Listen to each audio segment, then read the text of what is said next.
Earthquake strikes without warning, but preparedness can save lives. To formally open the summit and set the tone of this two-day event, we are honored to welcome the esteemed Administrator of the Office of Civil Defense and Executive Director of the National Disaster Risk Reduction and Management Council. Please join me in giving a warm round of applause to Undersecretary Ariel F. Nepomuceno.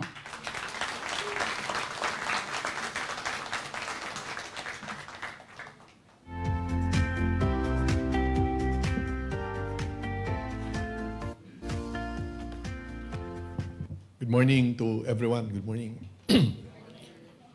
Every time I see the video, siguro pang 10 beses ko na ito nakita. Still the effect to me, and I'm sure with you also personally, medyo kombinasyon na nakakalungkot, nakakatakot, nakakakilabot, and parang helpless. Diba? Lindol eh. Among all the calamities that we prepare for as a group, hindi lang naman ang Office of Civil Defense. Earthquake is the one that really gives us sleepless nights. And the recent incident in Myanmar is another reminder that we still have to catch up. So this is the reason why last year, the Office of Civil Defense, along with our partners, institutionalized the annual National Earthquake Summit. Our intent is to bring together everyone, all the stakeholders, all the responders, all those who have the duty to prepare the country, and the would-be victims to stay together in few days, review what we have planned, review o Plan Yakal, o Plan Ligtas, all the individual implementation plans of the different agencies, including the LGUs, especially the implementation plans of the uniformed services from the AFP, the Philippine Army, Navy, Air Force, Coast Guard, BFP, of course the PNP, the workers and volunteers of the LGUs, everyone, plus the private sector. We should know what the plans are. And these plans are not for library materials. Yun ang iniiwasan natin. Pagkatapos ng napakagandang frameworks, agreements, platforms, plans, baka maging library materials. So the purpose of the summit, the annual summit that we have institutionalized, is to make sure that these are living plans, plans that will evolve, plans that will be continuously developed and improved. At mga planong ginagamit natin for all our drills. Because we have the common mission that we have to save, try to save as much as possible the lives of the residents, especially the citizens of the country. Because it is unacceptable, definitely unacceptable, that we can assume that it is okay that 30 to 52,000 residents will die. Parang sa gera yan, all the military generals here will agree, para tayo nagpaplano, sir, di ba? Na gera, pero okay lang may mamamatay na 50,000. That's an unacceptable plan. So I welcome everyone in this forum. This is not a simple conference. This is not a simple meeting. This is our effort to do our mission, and it is a difficult mission. But that's the profession that we have accepted. That's the profession that we have agreed to do. We will have to catch up. I'm often asked by media, tayo ba ay handa? Ang lagi ko naman sagot na pabiro, ano bang gusto niyo sagot? Yung magandang sagot o tamang sagot? So I'm sure ang gusto natin ay yung tamang sagot. And this forum puts us nearer to the right answer and the right action. So again, I welcome everyone. And if I may mention, the partners who are here, so that this is the very least we can do, is to acknowledge our partners who are always helping us with this difficult task of preparing the country. So unahin ko na, of course, our boss from the National Defense Department at upper class ko sa PMA, mabait po yan ang upper class ko. Kasing bait nung isa kong upper class na class 84. Si Yusek, Sir Angelito M. De Leon. Nandiyan sir yung mista mo kanina nawala. Si Sir Harold Cabreros. Ang class 84 is a very good class. Next sa class nila, former administrator ng OCD rin, my predecessor, idol ko, si Sir, dating flag officer in command of the Philippine Navy, Sir Alex Pama.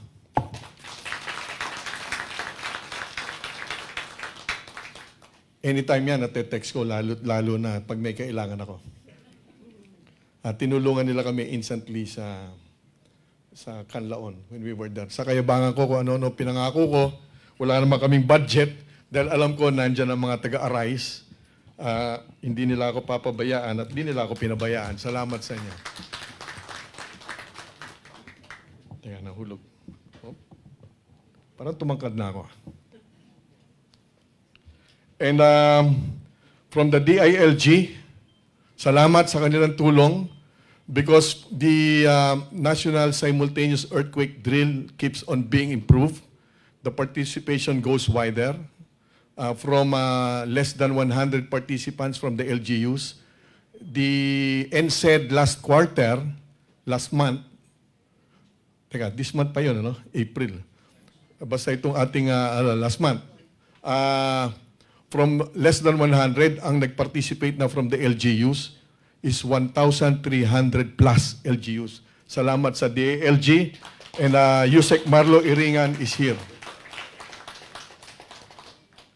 The preparation cluster or pillar is being handled by DILG. And they are our main partner in preparing the country. Kami ay supporting role lang sa DILG. And from DSWD, ito, pinag-aaway-awayan ito ng marami. Alam nyo na ibig ko sabihin. Si Yusek Dayan Rose Kahipe. She and her boss, masyadong masisipag, si Sec Gatchalian. Sabi ko sa kanila, bigyan na nila ng pampatulog dahil kami ay na-stress na. Anywhere na uuna sila sa mga calamities. So, thank you to the DSWD. They are our main partner. Sec Gatchalian and Ma'am Dayan, they are hardworking and keeping the pace really fast for everyone to follow. Nakakasunod naman kami, pero nauna kayo lagi. Teka, nawala ang ating DSUD, si Randy. Tumakas na ba? Sabi ko na nga ba, nagpakita lang yan. Yun. Our favorite undersecretary from DSUD, Yusek Randy Escolango. Lagi silang hinahanap ng presidente kasi laging may housing, tayo, di ba? Support for the victims. And then from the PNP, Brigadier General Jonas Amparo. Oh, wala. Nandiyan yun kanina. And from Arise also, Ma'am Engineer Lisa Celerio. Good morning, Ma'am. And Dr. Joseph Bacaresa also from Arise, the new Executive Director, Doc, From PIA, Director Adolfo Gutierrez. Okay. Director Lilia Tan from... ay, ma'am. DOF, di ba, ma'am? Kaya magaang loob namin sa kanila eh. Ma'am, pinaganda ko yung aking pagkanta ng Lupang Hinirang dahil nasa harap kita eh. Baka kumabuse yung tono ko kanina eh. Nandito ba si Dr. Mahar? Partner ko yun. Wala. Si Dr. Malagmay, Maria Belinda Evangelista from, ma'am, DOH, si Doc. Hi, ma'am. Good morning. DOH will really play a very vital. By the way, thank you, ma'am, sa Myanmar PMAT natin. Along with Japan, only the Philippine DOH and the Japan Ministry of Health have the field hospitals. And we have been helping and has helped a lot of Burmese and other nationals in Myanmar. And from the MMDA, Attorney Vic Pablo Trinidad. Oh, nawala. Wala pa. Birthday pa naman yan. And Director Firino Castro from Dole. Okay, bilisan ko na lang. And our Brad, Director Arnel Capili from PDRF. Tama na yung first name ko. Lagi ko na Ariel kasi siyempre pangalan ko eh. Dr. Lisandro Garciano from Dr. Frederick Francisco. Oh, Doc, from PMA. Marami ho kami kailangan sa inyo sa preparations. Lieutenant Colonel Ariel, nasa Myanmar siya, di ba? Dito, Galimba. Hindi mo si Galimba. Senior Superintendent Joanne Vallejo. Good morning, ma'am. Engineer Rodrigo Ireneo Jr. Colonel Gary Pingen. Dr. Flintwall Bacoy. Wala na yata iba. So yung mga nakalimutan ko, kayo po. Good morning, good morning. And of course, to the Office of Civil Defense, the main organizers headed by Director Butch Agnir and his team. Thank you for arranging, and it keeps on improving. Our regional directors in the OCD, our team, and our colleagues in government, media, and the private sector. Magandang umaga po muli. Uulitin ko lang yung lagi kong pinapaliwanag so that we have a common baseline on what we are preparing for. Sayang, wala rito si Director Bacolcol. Alam niyo, naging close ko na yan dahil halos everyday kami nasa media. Nandiyan ba? Si Jeff nga pala, nakita ko kanina. Para kang pumayat, Doc. No? So, Doc Jeff Perez is here from PBOLS. Thank you. Actually, they're the main science-based agency that we are always needing for this purpose. Si Doc Jeff din, any time of the day, sumasagot sa mga tanong namin, especially with the earthquakes. Thank you, Doc. Kasama ko pa yung nag-ikot-ikot dun sa ating, di ba? Walk the fault. We have to do that again and make sure that the markers are there.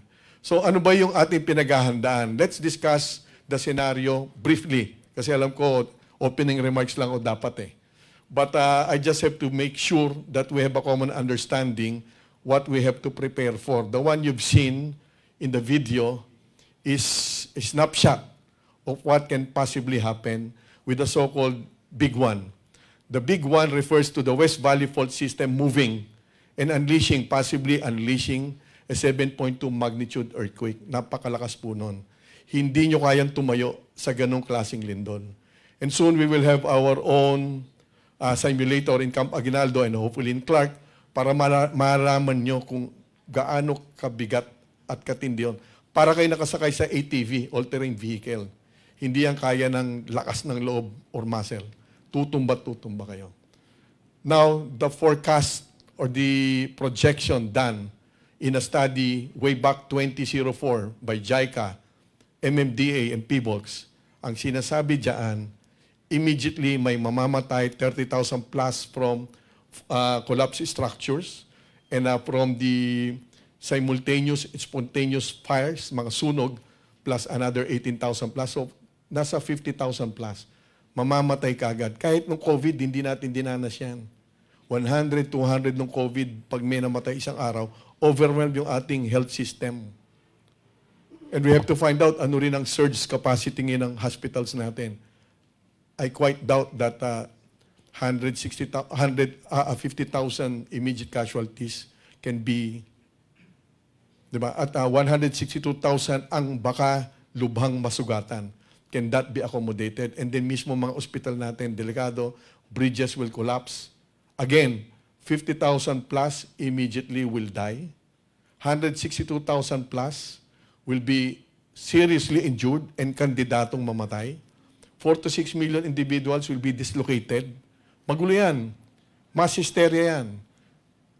Nung nangyari sa atin sa Tacloban, akala natin pag Pilipino, hindi uso yung nagsasakitan. Unfortunately, nangyari yan. Sakitan yan. Over a bottle of water, awa yan. So we have to be prepared. And according to the same study, matagal na yan, meaning mas marami na tayong populasyon ngayon, around roughly about 500,000 structures, struktura baka mag-collapse or at least heavily damaged. Do we have enough preparations for that? So when I'm asked, are we really ready? So there's no simple answer to that. Walang shortcut doon, walang pagpapaganda, walang sugar coating of the reply. Otherwise, we will be remiss with our mission. Wala tayong pwedeng bulahan. We have to be accurate in our answer, hence we are doing this. So there are 3 levels of preparations that we have to do. First, this is the first line of defense. Ito yung proactive, preventive. Ito yung sinasabi nating engineering solutions. The structures should be able to withstand at least an 8.5 magnitude earthquake. At least, hindi yan yung maximum. Kasi may mga kaibigan nga ako, they're preparing for a 10 magnitude earthquake. So ang struktura natin dapat matitibay. Houses, buildings, condominiums, offices, hotels, bridges, matibay. So wala na dapat shortcut. Kultura ng Pilipino, madalas yung shortcut. Mayabang pa, pinagmamalaki pa kapag naka-shortcut sa pagkuha ng construction at occupancy permits. That should stop. And we need the help of the DILG to request to our LGUs to do their jobs. Hindi ko sinasabing hindi. Kailangan lang maging mas mahigpit, lalo na sa mga itatayo pa lang ng mga bahay. At yung mga nakatayo na, kailangan niyang ma-inspeksyon. And it's not that simple. Pera yan. We need professionals to do that. And engineering solutions cannot be done by ourselves. Dapat professional. So that's the first line of defense. Are we ready with that? Alam niyo naman, malayo-layo pa tayo dyan. We have yet to finish a complete structural integrity audit, especially of the critical structures. Hospitals, mga headquarters, municipal halls, kung saan meron tayong command and control capabilities, telcos, energy institutions, mga power plants, and so on and so forth. We have to make sure that this can withstand the earthquake. Second line of defense, ito yung lagi nating pinagpapraktisan, yung ating duct cover hold. This is where the public sector should participate. Sana matigil na with the help of media na yung mga mamamayan mas dumami pa yung sumali. Huwag nilang biruin yung duct cover and hold. This will save them for the first few seconds. Few seconds lang yan ang earthquake. 30 seconds, 40 seconds. Although with an exemption, dati may 8 minutes in the other countries, but few seconds lang yan. Duct cover and hold, then run to the open space. So we have to do all these practical lessons. So yung second line of defense is the preparations for the citizens, for the residents, on what to do. May go bag ba sila? Nag-usap-usap bang pamilya? Saan sila tatakbo? How will they account each other? Kung kumpleto sila? Paano kung gabi? Paano kung ang tatay nasa trabaho, si kuya nasa eskwelahan, and so on and so forth. The family should start organizing, institutions should start organizing, SMEs, large companies, although of course ang ARISE, they are very active with the organizing, making the big companies resilient, and they're now going to SMEs. Hopefully, they will expand also. Lalong-lalo na actually yung SMEs eh. At yung unorganized pa na small, yan ang ating, yan ang irony. Yung nasa klase C, D, E, sila pa yung most vulnerable. Yung mga bahay nila, DIY yan eh, do it yourself yan eh. Di ba? So, sila yung dapat nga natin mas makausap. Dahil based on the survey, as I always explain, sorry, mahaba na to. Sinisigurado kong nagkaintindihan tayo, minsan lang tayo magkasama-sama eh. Nakikipag-agawan tayo sa oras ng ating mga mamamayan sa attention nila. Because based on the survey last year by a well-known pollster or a survey company, sa 10 laging iniintindi o pinoproblema ng ating mga mamamayan, understandable, sa first 3, ang pag-angat ng mga presyo ng bilihin, inflation. Trabaho, hanap buhay. Sa bandang gitna, security, criminality, peace and order, kasama na ang West Philippine Sea. Sa bandang dulo lang, 9 and 10, ang epekto ng climate change at paghahanda sa kalamidad. Maraming dahilan yan. Una-una, parang di priority yan. Kasi kung hindi pa naman mangyayari, hindi ako mamamatay. Kung mamamatay ako sa gutom, unahin ko muna to. Normal naman yan, di ba? Or, because of our faith, ayaw natin masyado pag-usapan yan. Baka pag pinag-usapan, lalong mangyari. Di ba? May ganyan tayo eh. Marami ko nakausap ganyan. Ayaw ko pag-usapan yan. Nakaka-stress. So para kaming doomsday scenario prophets. Di ba? But we have to tackle this. Anyway, so we have to prepare the communities, the residents who are the would-be victims. Makipag-agawan tayo sa attention, level up our information campaign. Again, with the help of media, we have to catch the attention and give the utmost value and importance to this undertaking of preparations. And lastly, ang last line of defense ay yung reaksyon. Kaya ba ng pamahalaan to react if this happens? In principle, the answer is yes. That's the good news. Pero huwag tayong titigil. We have enough manpower, the uniformed services especially, the local government workers and volunteers, we have enough manpower. When we counted that, nasa 20,000 more or less. And then we have, from the BFP especially, we have skilled rescue personnel who can do collapse structure rescue. Pero padadamihin pa natin yan. And then we have good equipment, life detectors, heavy equipment with the help of the private sector also. And then we have the capability of the redundancies and communications. We can establish the command and control. Pero padadamihin pa natin yan. Plus, automatic naman that we have the mechanism or mechanisms that wherein the international community can also immediately respond once we need them. So these three levels of preparations, the engineering solutions, the public sector preparations, and then the government response, yan po yung kasagutan dito sa Big One. And lastly, the not so good news. Yung Big One refers to the West Valley Fault System. According to Peebles, minimemorize ko yung sinabi sa akin ni Doc Jeff Perez, we have at least 175 known fault systems.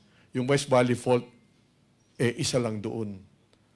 On top of that, mayroon pang 6 active trenches. All of them can cause huge earthquakes.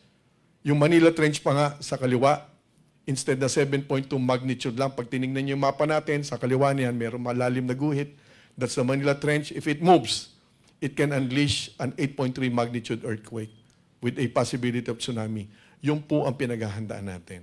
So I hope na-review ko yung, na-memorize ko, galing ng Peebles. Doc Jeff, 175 nga ba? Baka mali ako sa exam. More than pa, o kita mo. So, more than pa. Di ba? So, yan yung ating pinaghahandaan. The big one is the priority. Pero halimbawa, taga-probinsya ka, nasa Maynila ka, kailangan preparado ka rin eh. Kamag-anak nyo nasa Maynila. At sa inyong mga mismong lugar, nangyari na sa Bohol, sa Abra. Doc Jeff, di ba yung Moro Gulf, 1970-something ba? 1976? May tsunami yun, di ba? So, ang pinaghahandaan natin, while we showcase the big one because of the West Valley Fault, we have to prepare the entire country.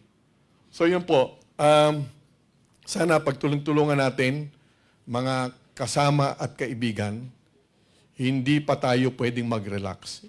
Itong pinili nating katungkulan ay talagang mabigat.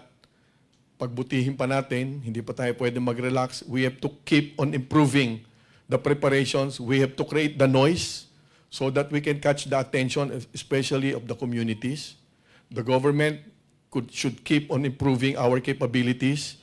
Then the engineering solutions, kasama ang private sector dyan, this should not be left on the shoulders of the government alone.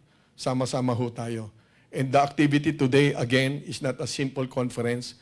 This is our contribution to the efforts of saving the citizens, the residents of our country, plus ourselves and our loved ones. Pagbutihin pa natin. Salamat sa inyong pagpunta at sa ating pagtutulungan upang magawa natin ang misyon natin.